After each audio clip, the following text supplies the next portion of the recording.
you know that every word you speak matters? Are your conversations making a difference? With a passion for words and a heart for conversation, Teresa Velardi is a self-professed word nerd, best-selling author, BizCat 360 columnist, and publisher. Children's books as well as fiction and nonfiction books are welcomed at We Be Books Publishing and Book Endeavors, the imprints of her company, Authentic Endeavors Publishing. Whether written or spoken, Teresa strives to encourage and inspire meaningful conversations that make a difference. Here's the host of Conversations That Make a Difference, Teresa Velardi.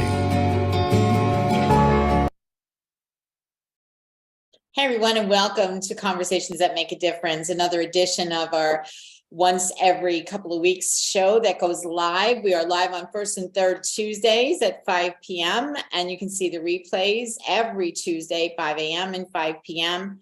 on Dream Vision 7 Radio Network, where you can listen online on YouTube. You can hear Dream Vision 7 in your car. You can even ask Alexa to play it for you. So one way or another, you'll find us, okay? So Conversations That Make a Difference is the name of our show. And we have a couple of ladies joining us today whose conversation is surely going to do that.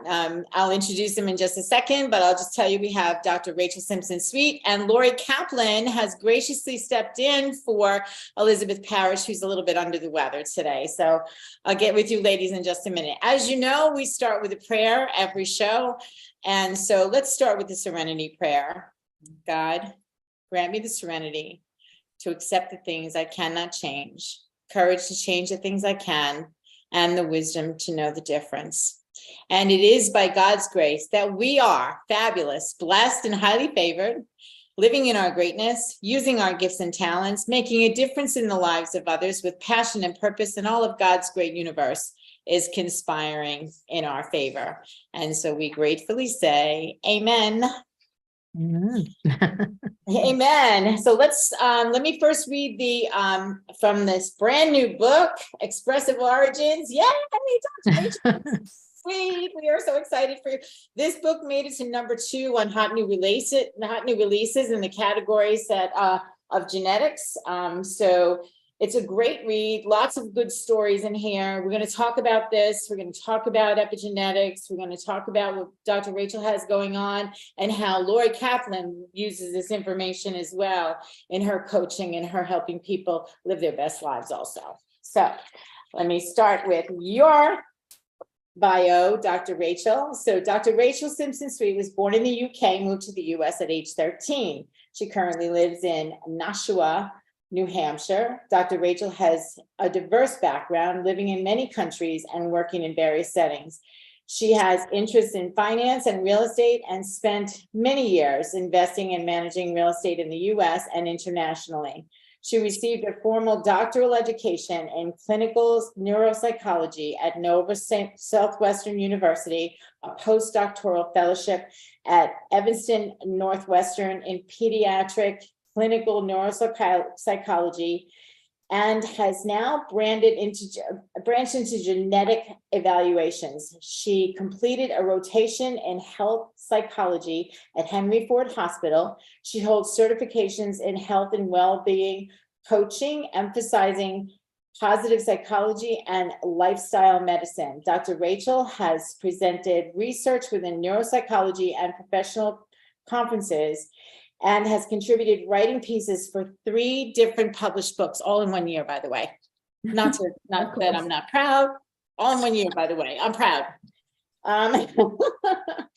Having struggled with weight loss, weight issues, and dieting since she was 13 years of age, she understands what it's like to have diets fail and feel like you can't change your body's programs. After years of struggling, observing family members with illness, and studying psychology, neuropsychology, and genetics, she came to understand biological individuality and epigenetics. Dr. Rachelle learned that each of us has a unique blueprint. Based on this, she has developed the B.E.S.T living, that's B.E.S.T, all capital letters. We're going to learn about that in just a minute, coaching program to assist clients in finding their best state of thriving. She also launched the Best Living Show podcast. Woohoo! Lots going on in your life in the last year. That was long. Yes, indeed.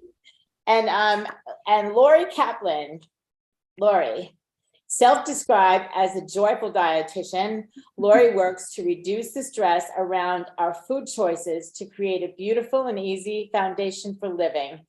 Her goal is to guide clients to calm clarity through a personalized nutrition and lifestyle plan based on their genetics and life goals.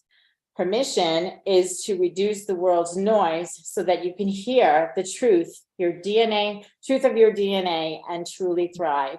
And we have some information on contact for each of these ladies that we'll get to during our interview. But welcome, Lori. Thanks for stepping in. It's good to see you. Yeah, it's my pleasure. It's great to be here. Yeah, you're welcome.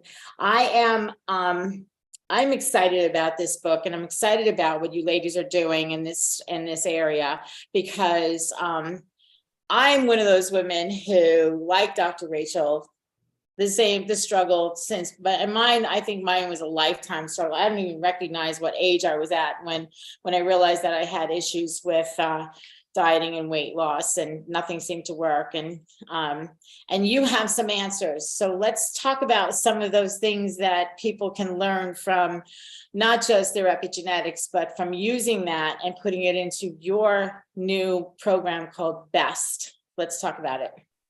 Yeah, so I was actually walking through the woods when I kind of conceptualized this program.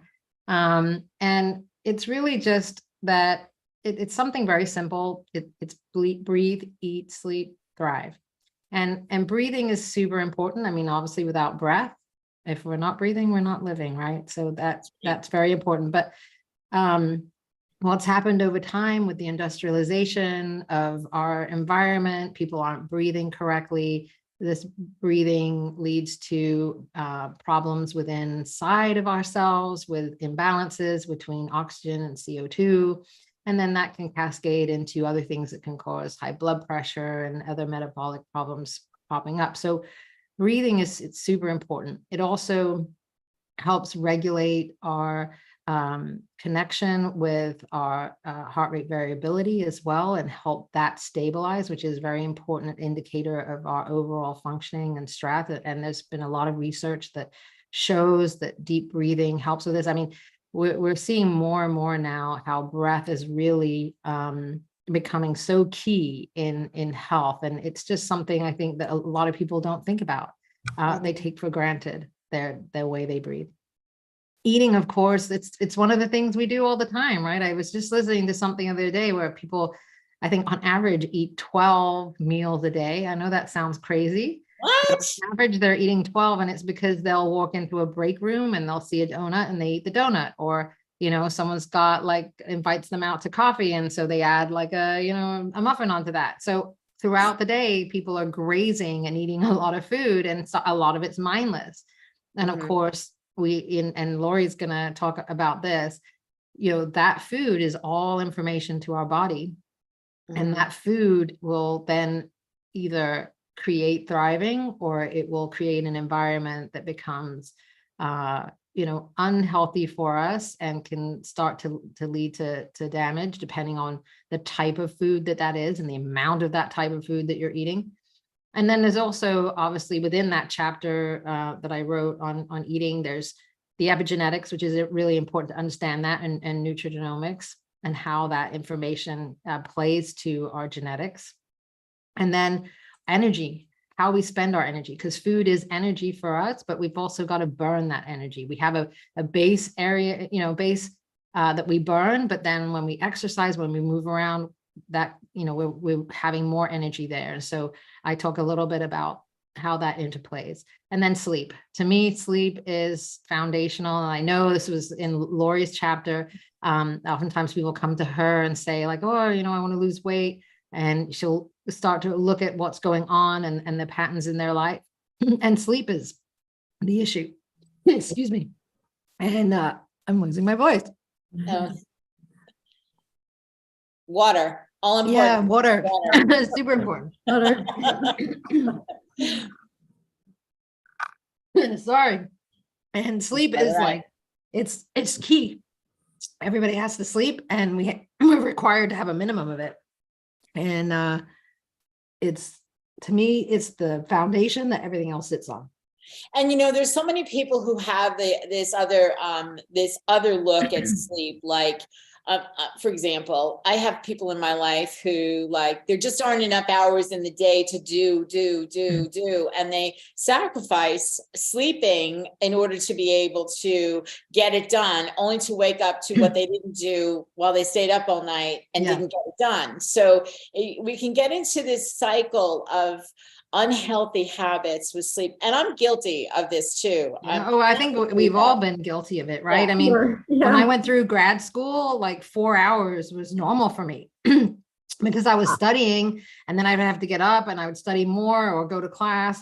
And so, 4 hours was kind of like, okay, that was what I had to do to get through grad school. But as we learn how important sleep is and how foundational it is to our health, you start to realize that is the one thing you cannot cut. It's like a credit card. That debt will come back to bite you. Oh, wow, that's a good analogy. Yeah. It really is. Yeah. And even if so think about this, like, you don't change your diet or anything, right? Nothing. The food that you eat, you're just normal. You sleep 1 hour less every night, you'll have gained 15 pounds on average by the end of the year. Oh my goodness. Just by not sleeping, because it puts your body out of balance. Not only that, it affects you cognitively. You're not performing correctly. I mean, we just went through this with the time change, right? People who lose that hour of sleep, there's 25% increase in heart attacks because their body is not ready to wake up at that time and is out of sync. There's more car accidents because cognitively they're not rested. And it can take a day or two, depending on your system, to even adjust to that. So even when we travel, it becomes super important to try and regulate that sleeping cycle as well, because it can really affect us. But 1 hour can almost impair us to the point of like we've been drinking alcohol. It's like that significant. Big deal. Yeah. And so I have a question about that. And either one of you can, so it doesn't matter what your genetics say. It doesn't matter what you find out in your gene profiles or your blueprints, correct? This particular statement holds true for everybody. Oh, yeah. Yeah. Yeah. So genetically, we can look, and some people have a shorter sleep cycle than others. But overall, the research says 7 hours is really like the minimum. Like, if you're not getting 7 hours, you're really putting yourself at a disadvantage. So yes, there may be some nuances there, and I'll let Lori. Well, that research, I mean, shorter is 6.5 hours. So it's not like we're going to 5.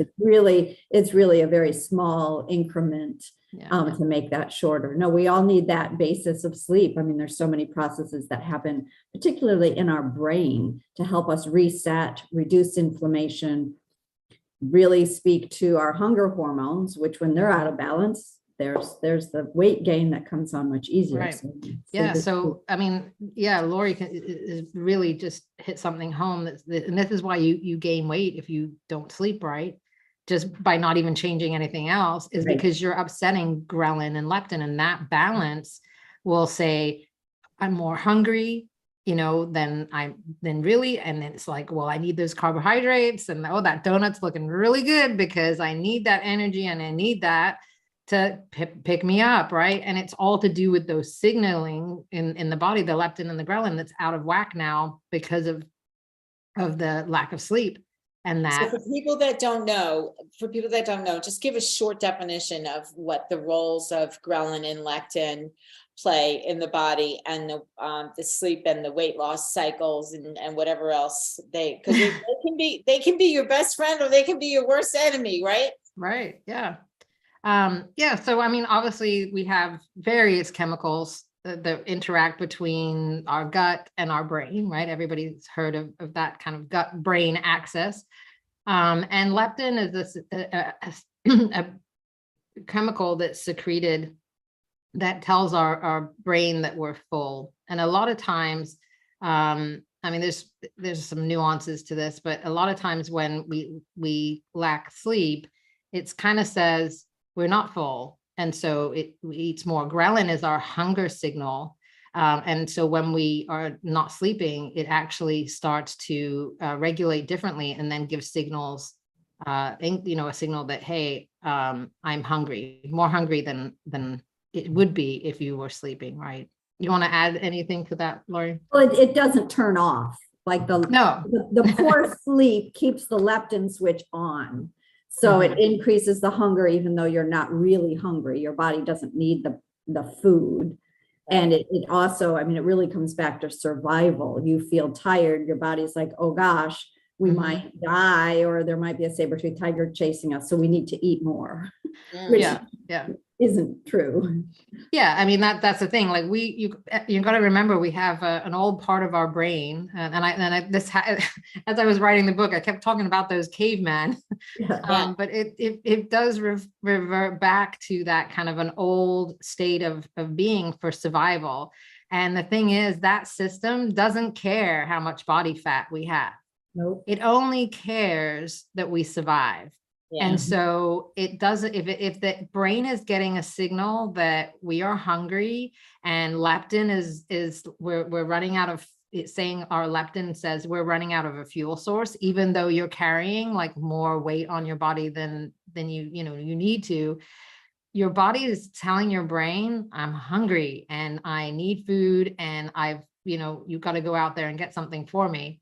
And it doesn't matter whether you have an extra 40 pounds that it could burn. It's going to just keep that switch on. So that's the chemical that drives you to the nearest drive-through station you can find, right?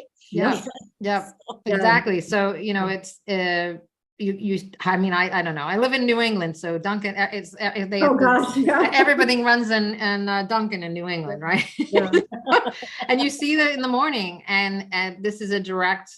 I think that if we went and we asked all of those people that are in line, how many hours they slept, I think it'd be really interesting, because I guarantee you they probably slept sub 7, and they're looking for that caffeine and that sugar fix to help with all of the leptin and ghrelin that's out of balance. Well, I look for the caffeine fix in the morning, regardless if I've slept 6 hours or if I've slept 10 hours. I maybe it's not so much the caffeine as it is the taste of coffee. I like coffee, and I don't put sugar in it, but I do put cream in it, half and half.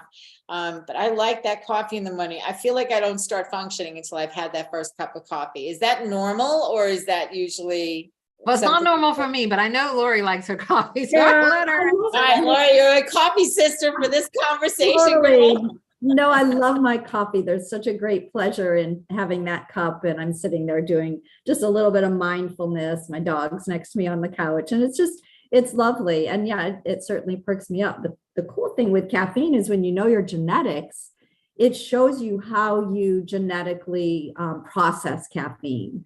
So if you're somebody who processes it in a fast manner, that can actually be cardioprotective for you. Oh. And it's absolutely fine to enjoy a few cups a day. You do want to look at the quality of your coffee. You want it as, mold-free, mycotoxin-free. So that's an issue for sure. When you're a slower metabolizer, then you have to listen to your body. Is it okay to have 1 cup? Do I get too anxious? Does it keep me up at night? So the cool thing, what Rachel and I do, we look at your genetics, we're able to read this, speak with the person, what is your experience around coffee? And then coach them appropriately. Yeah.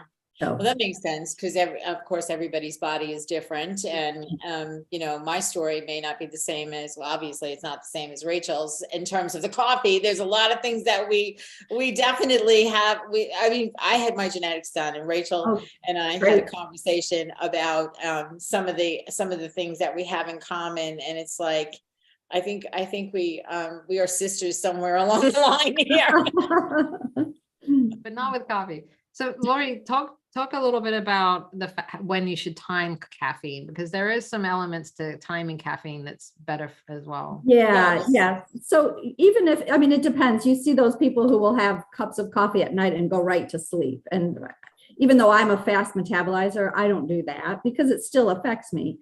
Again, it's listening to your body. When you're a slow metabolizer, you want to make sure if you have coffee, it's before noon. The faster metabolizing folks really before 2, because even if you don't necessarily feel it, right? You feel the caffeine, it can still be affecting your brain while you're asleep.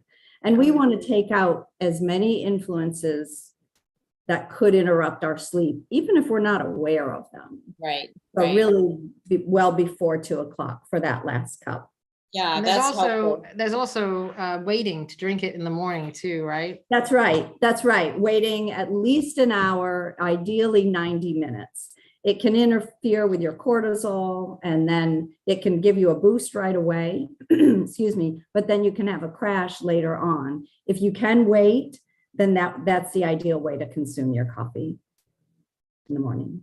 Yeah. I'm not so sure I'm one of those people that likes to wait. I can't always do it. I admit. Some days I can.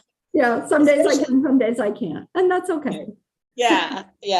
Look, the thing is, a lot of this is you've got to balance everything with your sanity, right? Yeah, exactly. So the thing is, you can do as best as you can 80-90% of the time, and follow the best protocol for you. And then there's going to be that 10 to 20% of the time that you can have a little leeway, and that's going to save your sanity, because part of the T is thriving, and that is that your emotional health is important, and that we have to find our happiness and our balance in life. And so while getting good sleep and timing caffeine and eating right and everything is super important, is also, we have to keep our sanity too. Yeah, exactly.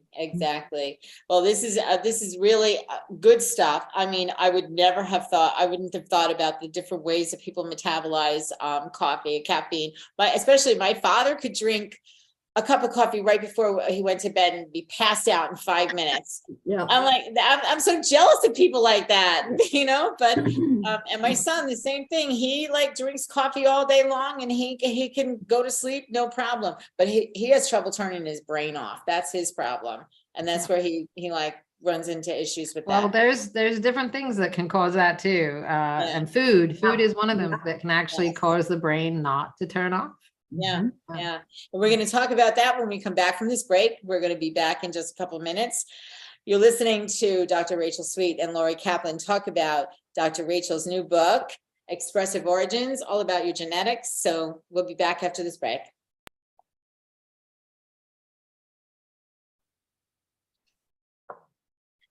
What if dreams can diagnose your life?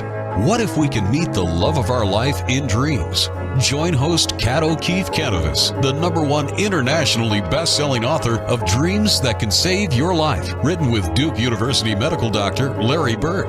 Dreaming Healing is where we'll explore dreams, research, and interpret dreams from you, the caller. Dreaming Healing shows can be heard every Tuesday at 9 a.m. and 9 p.m. Eastern, with live shows on the first and third evenings at 9 p.m. Eastern, 6 p.m. Pacific Time on syndicated Dream Vision 7 radio network. Come live your dreams out loud with Kat. Are miracles real? Can you move from mayhem to miracles? 30 prominent authors say yes as they share their high fives and down lows of challenges, abuse, addiction, and love. Experience hope, the magic elixir of miracles, through the personal stories of New York Times bestselling authors James Redfield, Dr. Bernie Siegel, Sister Jenna, Reverend Temple Hayes, and many more. If you like bestsellers, chaos to clarity, and crappy to happy, you'll love crying and laughing through Mayhem to Miracles. Sacred stories of transformational hope. Available now on Amazon and in bookstores worldwide. Did you know that every word you speak matters? What you say and how you say it can make or break a relationship or shift the outcome of any situation. Are your conversations making a difference? Faith in God, gratitude, authenticity, and giving are Teresa Velardi's heart. It's in this spirit that she's focused on making a difference in the lives she's blessed to touch. Conversations That Make a Difference is now on syndicated Dream Vision 7 radio network every Tuesday at 5 a.m. and 5 p.m. Eastern Time, with live call-in shows every first and third Tuesday at 5 p.m. Eastern. This is Dream Vision 7 Radio Network, uniting mankind with universal love. Our shows are created from the heart, bringing each listener to a place of divine enlightenment. Breathe, relax, and enjoy. Let life flow. And we're back. So Dr. Rachel, I want to talk a little bit about your journey to your book.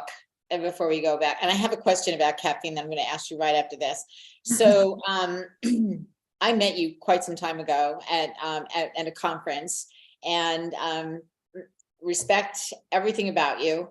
And so when I had the opportunity to help the fourfold formula come to life for all things wellness, which is Peggy Wilms and Dr. Marcus Wettstein, I thought about you because I had watched your journey from where you were to where you are right now. So you said yes, and you have a story in here, and I love the title of this story. It's called "The Dance of the Sugar Plump Fairy." Ask me how I relate to that. Such a great title. Such a great title. So it started you on this journey, right? And then as part of that, we had you write something in a daily gift of gratitude, right? So you put a little something in here. And then you said, hey, I like this whole thing. I'm going to write my own book. And I want to bring some of my colleagues along with me so that we get different voices for the same topic. And I love that about the compilation books, because you get a variety of voices talking about similar topics, and people hear the message differently. Like somebody may relate very well to you, Dr. Rachel, somebody because of Lori's experience, they might hear more clearly something that she has in her chapter, and so forth and so on. So what's it been like for you through this whole thing, besides a little bit of lost sleep? You're on mute. So there you go. Yeah, I was listening to someone the other day, and they were talking about they when they were writing their book, and they were not in alignment with what they were talking about. And there was times when I felt like that, because I had to put so much concentration and so much time into it. Like there was times when I felt like it was burning the candle at both ends. And Teresa knows this. There was always a meltdown where this book didn't happen. But yeah, it was a lot of work. I was told early on that I would never go to college. And, so this writing was never my forte.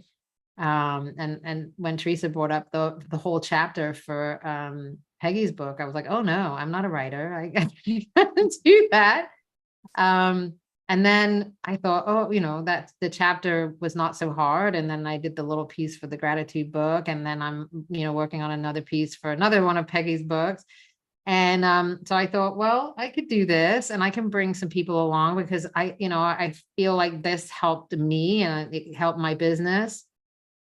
And I got some exposure from it, and I thought, okay, this is great. Like I have some, friends and colleagues that I'd love to bring along as well, and have them come into their own journey. And yeah, you're right. Like, each story is very different. And I know you said you related to the twin story from Camille and Corinne, because you just kind of like recognize that pattern within the family, and how that transmutes across generations. And then, like when I started to go through, as the authors gave me their chapters, and I started to go through them, each of them had such a different kind of flavor to them. And I know, like when I read Lori's, I was like, oh man, like I would definitely hire you as my coach. Like, yeah, absolutely. That's the story, and how she worked with her clients, just, even for me, like resonated with me, and I just loved it. So, yeah, each one is different. And even as I went through the process, and I've read them all so many times now, I've read my own pieces so many times. But yeah, it's, I think it's great, because each person in here, they look at, and that was the whole design, was that each person would look at a different aspect of genetics, or look at genetics in a different way, and then also tell their story, because stories are powerful. People relate to stories, and this book was not written really for, you know, scientists or anything. This was supposed to be for the everyday person, so that they could understand that this is the way that medicine is moving, that you know, this idea of that we, you know, kind of trying to put band-aids on symptoms is not the way that healthcare should be. You know, well care is understanding who you are at a fundamental level and following that blueprint, because it is uniquely yours. Yes. And so that was what this book was designed for, was for everybody to understand how they can reach their best self and reach a state of thriving through taking hold of and understanding their own genetic blueprint. And it's awesome. And, you know, I have to say, there are so many different voices here. A lot of what I found, because of course I read the book, I edited through the book, and I read all the stories, and there are some stories like you can, like I highly relate to yours, Rachel. I relate to you, Lori. I related to the twins. I relate to, there's a bits and pieces, because maybe your genetics might be different than mine, the profile itself, the blueprint itself, but I have the same kind, I have some of the same genes in mine that you have in yours, which which show up differently, which your body is different than mine, but I can relate to some, it's just, read the book. Read the book. You will find out so much about yourself, and you will find out so much. Here's the thing that I love about this. This brings hope to people who need answers, right? Lori, let's talk a little bit about your story. The title of your story in here is called Genetic Clarity Through Courageous Action, My Path to Transformation. I love the word courageous. So let's talk about what you went through. Yeah, so I was in a really messy place of my life, and I had been for a while, and I heard, you know, listening to my gut, which is, I definitely encourage people to do that. It kept saying, you got to change, you got to change. But I was scared for a variety of reasons. I was just scared to make the change that I knew would be required. I was afraid what would happen on the other side if I made the change. So finally, I just got to the point of misery, and I heard, like I said in the book, a podcast about epigenetics. I knew I wanted to use my nutrition degree again, going back to work. And I heard that, and it just clicked. I'm like, wow, that's amazing. And as I delve into the process of it more, I'm like, okay, I need to learn this. I want to know this about me. I want to share it with others. Once I learned my genetics, something clicked in me and gave me the strength. It was like, I mean, it's the map, it's the blueprint, right? It explained why I was showing up the way I was showing up. And then I could make simple changes and show up in a more powerful way and be able to move out of the mess that my life was at that point. I can relate to that. And I think what Lori just said is, and I hear this from clients, is all of a sudden I have a map. I've got a way to follow and understand how to make, and it doesn't have to be drastic changes. When we do reads, yes, they can be very comprehensive. There's a lot of information in there. But the thing is, you take that, you've got the rest of your life to figure this out. But you know, you take some of that and you start making the changes, and all of a sudden, you know, you can think clearer. You know, weight starts coming off just because you're sleeping better, or, you know, whatever it is that you're working on.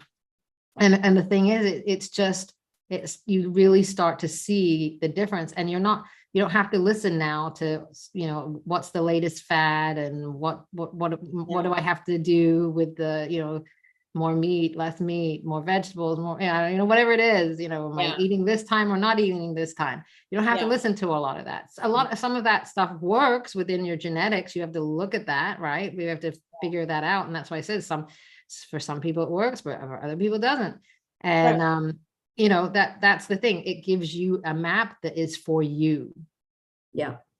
One of the things that you write on the with back cover of this book, it says traditional approaches to weight loss, menopause, and other chronic health conditions will have us believe that a cookie cutter approach will work and that we are all very much the same. The truth is, one size fits none. That couldn't be more true. That's great. For you know, especially today. I mean, when everybody is searching for something, you know, coming out of a crazy time, and they're searching for something new. So I don't know. There's something about the number 19 and the way that your body's gained the weight.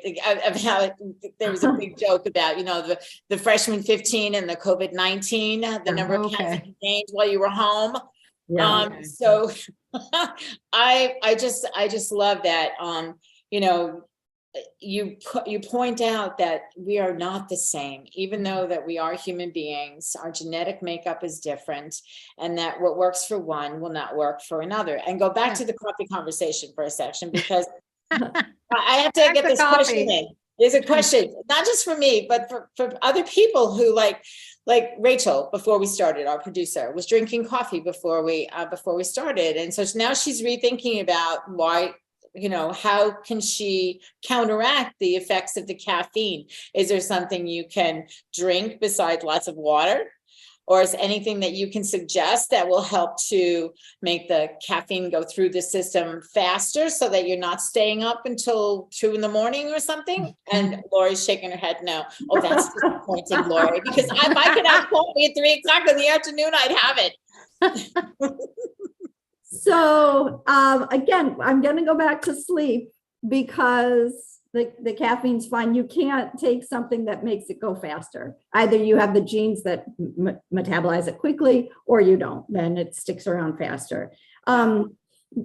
Regulate your sleep, monitor your sleep, you know, create better sleep habits so you get the ideal number of hours. Okay, go there. What are some good sleep habits? So, you know, you can sort of put it in the box that we go to bed, get in bed around 9:30, wake up at 6:30, but everybody's a little different.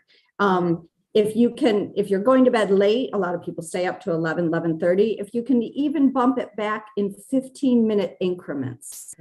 Big one, be off your screens at least an hour before you get into bed, ideally 2 hours. No phone in your bedroom. And I know that's a big one for people.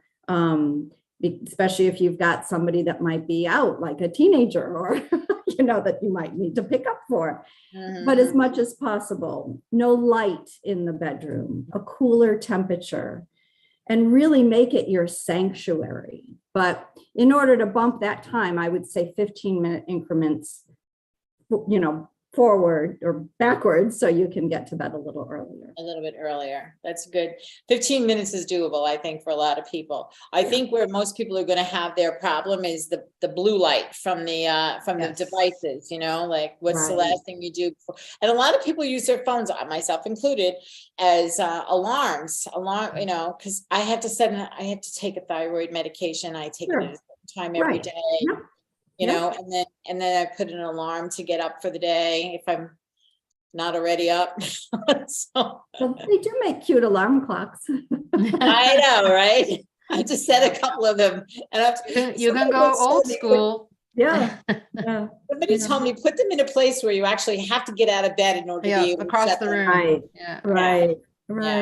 Yeah. The biggest thing though is the light, because, you know, our body works on circadian rhythms, and those, especially our sleep clocks, are set by light, and that light signals to start certain chemicals processes in our body for waking up, or dim light for, you know, releasing the melatonin, right? But also digestion is all part of that too. So at some point your body says, we're not digesting food anymore, and we're starting to produce melatonin, and we're going to sleep. And so the other thing is not to eat too close to bedtime. So we always recommend 3 hours, because as it's because really what it is, you should eat around sunset and then go to bed about 3 hours after sunset, is because your body says at sunset, okay, the light's going down, we're now preparing for sleep. It starts releasing melatonin and puts us into that cycle of sleep, and it stops digesting. And so you shouldn't be eating at that time either, because that can also then cause problems with could be acid reflux. It could cause problems with gastrointestinal distress because we're not digesting properly. And then that can also disrupt sleep. But then the light, anytime that you switch light on, it can reset those clocks, and Wow. your internal system now says, oh, okay, it's time to wake up, when it's really not. So I encourage people not to look at the time, if they're going to the bathroom, if they can, have as little light as possible, because even a small light in the room is enough to disrupt some people's biological clocks. Interesting. Yeah. What about, I have a salt lamp in my bedroom, and it's on all the time. Right. So, that you would have to do an experiment for yourself, right? And see how, if you switch that off, if it affects. So red shifted light does not disrupt. So, if your salt lamp is giving more of a red light, it could be okay, but you would have to do an experiment to see if you turn that off, would you be getting better sleep? So it's a lot of it's trial and error. A lot of it's seeing what works for you, because and you've got to give your system enough time to reset. 1 or 2 nights isn't going to do it, because it takes time for our rhythms to reset. And we see this with research where people go out into the wilderness, right? And they've got no reference to clocks or time or everything. And you start to see that people go to sleep within like 15 to half an hour minutes, of each other, around 3 to 3.5 hours after sunset, regardless of how they are in their work world, right? But in the wilderness, it all starts to reset. So it's very interesting. We, unfortunately, because of all of this artificial light, it resets our clocks, and it's really disrupting to us. So as much as possible, even like in the evening,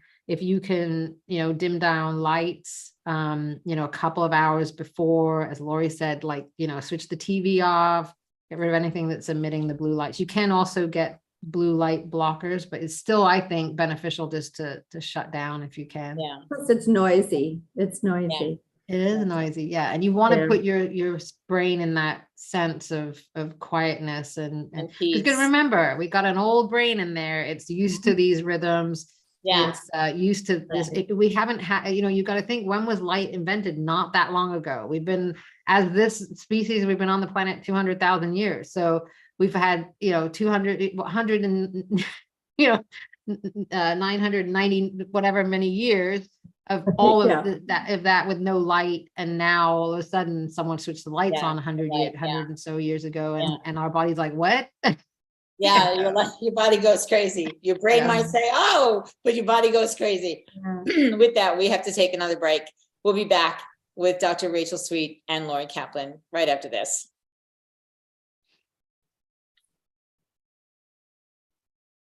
I think. When you think about being healthy and happy, do you consider the 24 areas of your life? Probably not. With the All Things Wellness Wheel, you become self-empowered, allowing you to make healthier decisions about relationships, nutrition, sleep, exercise, stress, and even your value system. The All Things Wellness book series, written by Peggy Wilms and Dr. Marcus Bettstein, teaches about the ATW wheel and brings dozens of true and personal stories from real people. The first of these multi-author books, The Fourfold Formula, features the foreword written by the Celestine Prophecy author, James Redfield, and is now available on Amazon. Reserve your spot now to become a published author in Book 2, Win the Wellness War, We Are Responsible. Visit allthingswellness.com/author for more information.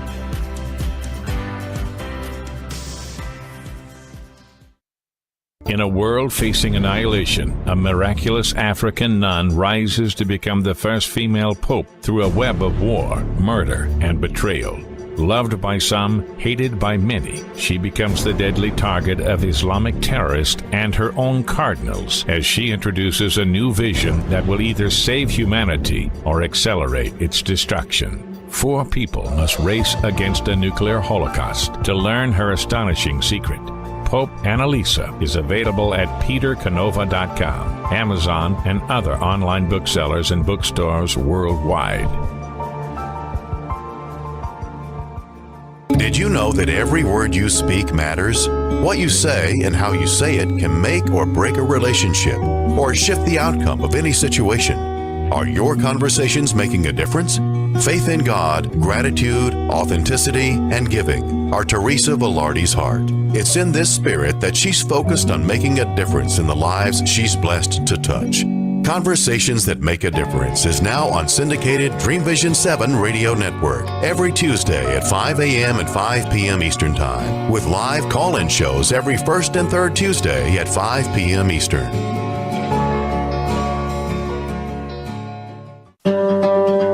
Why are we here? How can we be happy? Questions asked from millennials to boomers. Crappy to Happy, Sacred Stories of Transformational Joy answers them using true stories of grit, grace, and love. James Redfield, author of The Celestine Prophecy, wrote in the foreword, "This book is a seminar about emerging truths and offers grounded solutions through the art of the comeback." Dr. Bernie Siegel, a contributing author, wrote, "Bodies die, but spirits and consciousness survive and recycle." So, grab some tissues, open your book, and prepare to cry and laugh till it heals. Crappy to Happy by Reverend Ariel Patricia and Kathleen O'Keefe Canavas. Available from Amazon, Barnes & Noble, and booksellers worldwide. This is Dream Vision 7 Radio Network, uniting mankind with universal love. Our shows are created from the heart, bringing each listener to a place of divine enlightenment. Breathe, relax, and enjoy. Let life flow. And we're back. And I just want to say that Expressive Origins and the Fourfold Formula and Daily Gift of Gratitude are all available on Amazon. And you can read about Dr. Rachel's, and you can read Dr. Rachel's entries in each one of these books. The next one that's coming is The Daily Gift of Hope. And each of these 2 ladies are going to be writing in that book. So we're looking for stories about hope. Maybe something in your life left you feeling like you were hopeless about something, but then something shifted. And the next thing you know, you are now living a more hopeful life. And you can go to dailygiftbookseries.com and learn more about how to participate in that. And actually, for the first 5 people who text the word hope to 570-230-4185, I will gift you an opportunity to be in that book. So 570-230-4185. And it's a Daily Gift of Hope coming to your house soon. So, ladies, I wrote down something here, and it came, and speaking about writing in books and stories, it came to me when Lori, when you were speaking and you were going through something and you got through it and you made it to the other side, a happier, healthier woman, correct? Yes. So, and that's probably one of the reasons why the story that what I just said happens to all of us at one time or another, right? Yes. And so how did it feel for you to actually tell your story? Did it feel like, at first you were probably like, what am I going to write? Right? This is me. I'm telling you how I am. I'm exposing secrets here. Yeah. First it's like, what am I going to write? Yeah. Oh, remember when this happened, and then that happened, and that was my way out, and I got to the other side. Was that what happened to you when you were writing? That was part of it. And I think, I didn't want to come across as a victim or complain about what that part of my life was happening, because really I look at it now as a gift, because it helped me be who I am. And during, at the same time that I was writing this book, you know, when we look at our genetics through the read, we learn what foods are best for us, what habits and things like that. And that becomes our foundation. Once you have that, then you get to take everything to that next courageous level. Right. So I signed up for a pretty bold horse race in Patagonia at the same time I took on this book. So it was like, I never thought I'd write a book, and yet I did. And I'm amazed by it and honored to be part of it. I've signed up for a race. I'm also drumming in rock bands. And so you I tell you, this woman is amazing. What? Yeah. So my point is that once you get this foundation of you, it's not that you forget about it. I still, okay, which olive oil am I using? I need to adjust my carbs. You know, there's tweaks of it, right? I want the chocolate. But that there's a foundation that's so beautiful that you can come back to, that you know, and then you get to go out and do the cool stuff that you've always wanted to do, whatever that looks like for you. It's, you know.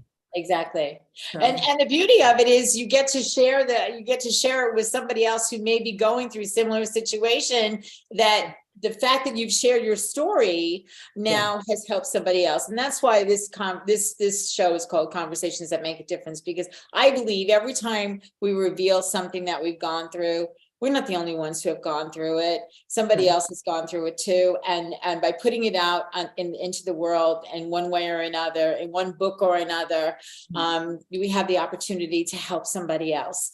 So is that how it feels for you too, Rachel? Yeah, I mean, I kind of felt that when I was writing the first story in Peggy's book. It was like, what am I doing? Like I'm telling the world like all of my struggles and what, you know, all the different weight loss craziness that went on in my life. And then, I told even more stories in this one about different things that have happened to me over my life. And, but there's something cathartic in that, you know, therapeutic in telling that story. Sure. Like right as it was about to be published, I'm like, oh my gosh, you know, like people are just gonna, I don't know, what are they gonna say? And then I got to this place where I just said, you know what?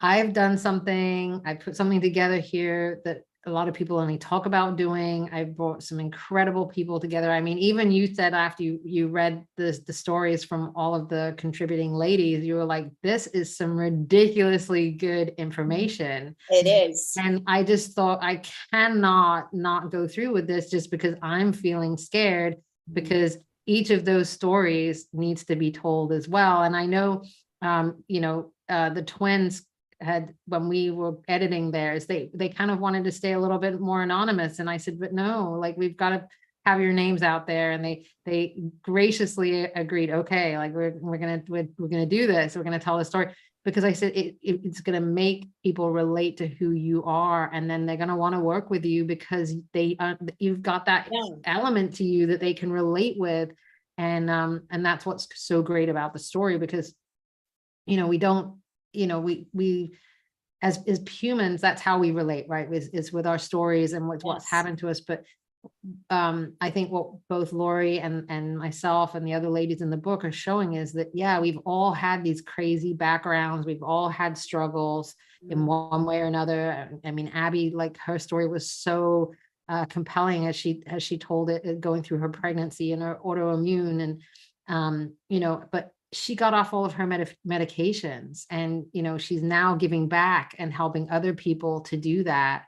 And she kind of broke through that kind of old medical model and kept searching for the truth. I mean, same with the twins. They kept searching and searching until they could find the person that could help them, and they could understand what they were going through with their endometriosis and PCOS and all of that. So I know there's a lot of other women out there struggling the same way, trying to find that information. So for me, it was like, if I can help one woman with this book by them relating to one of these stories, it has to go out. So I changed my mind, and I just said, I don't care what anybody says. If it helps somebody, it's got to go out. Exactly. You've got to just throw the care to the wind and all this, our story is our story is our story.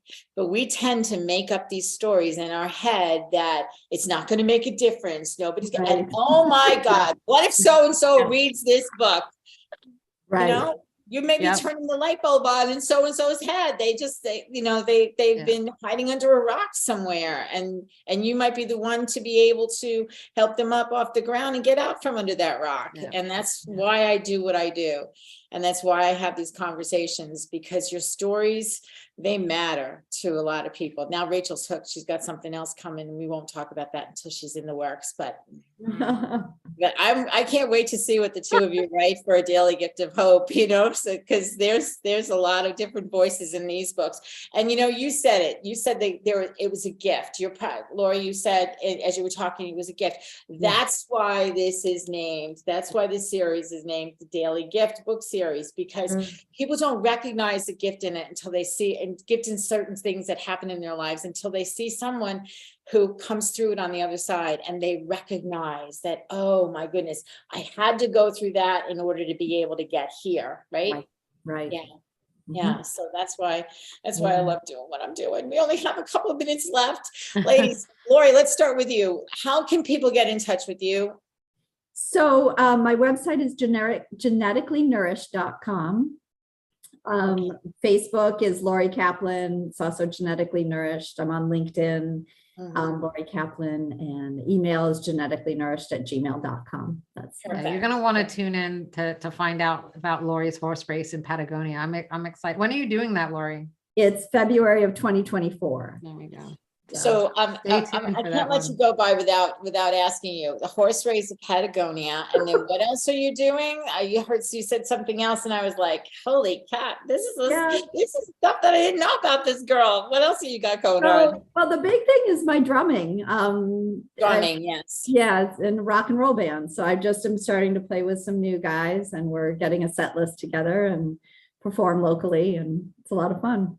Good for you. Awesome. And what part of the country are you in? I'm in Illinois, central Illinois, so Peoria. Okay. Look her up if you're out there and she's got her schedule on where she's playing. Go say hi. Absolutely. People listen from all over the world to this show, so I'm really grateful. And Lori also runs events too at her farm in Peoria. So keep an eye out on Instagram and Facebook for her events too. Yeah, thank you. Yeah. Awesome. Rachel, how can people get in touch with you? drrachelsweet.com, of course. They can find me on me and Lori and all my other ladies on Amazon, and we've got this available on Kindle as well now, and it's going out to other book retailers. So you can also find us our information in there. But yeah, I'm on Facebook. Rachelle Simpson Sweet. So I'm happy to answer any questions. Anybody's got questions about genetics, about sleeping, eating, breathing. I'm happy to help dive in and answer anything. You can find out about your new radio show podcast. Yes. So I have a podcast on the first and third Thursday of each month. So the next one is going to be April 6th. Lori's going to be on with me on April 20th as well. We're going to be talking about nutrigenomics. So that's going to be a great show. I've got a Qui-Gon and breathing master that's going to be on my next show. So that's going to be super exciting. Nice. So yeah, I'm lining up, and then I think in May, the first one in May is going to be another one of the authors in the book, Kim, and she's going to be talking about sleep and menopause, which I know is a big topic. I'm bringing all those things, and that's Best Living Show, and that's on the Transformational Talk Network. So yeah, look for that. Wish you all the best in that, because you get all right. So ladies, all I can say to you, whoever's listening to this, ladies and men, and whoever else wants to change their lives and know about their genetics, you need to be in touch with these women. I can tell you from my own experience, there were things that I didn't know about myself. And there are things that I know about myself that I don't use right now, but I will on a consistent basis. That's the thing. You know, it's just like any change. You've got to work your way into it. Just like going to sleep 15 minutes earlier. You've got to integrate the changes that you make in your life. And I am just so grateful that I have the opportunity to work with you, to interview you. This has been a great hour. And just remember, everybody listening, make sure that the conversations that you're having is making a difference in the lives of somebody else. Thanks for listening. We'll see you next time. Tune in next time for Conversations That Make a Difference with host Teresa Velardi every Tuesday at 5 a.m. and 5 p.m. Eastern, with live call-in shows every first and third Tuesday on syndicated Dream Vision 7 radio network. Thank you for listening, and thank you to our producer Rachel and to our station owner Deborah Beauvais, working behind the scenes. Be sure to go to conversationsthatmakeadifference.com for your free gift. Make sure your conversations make a difference.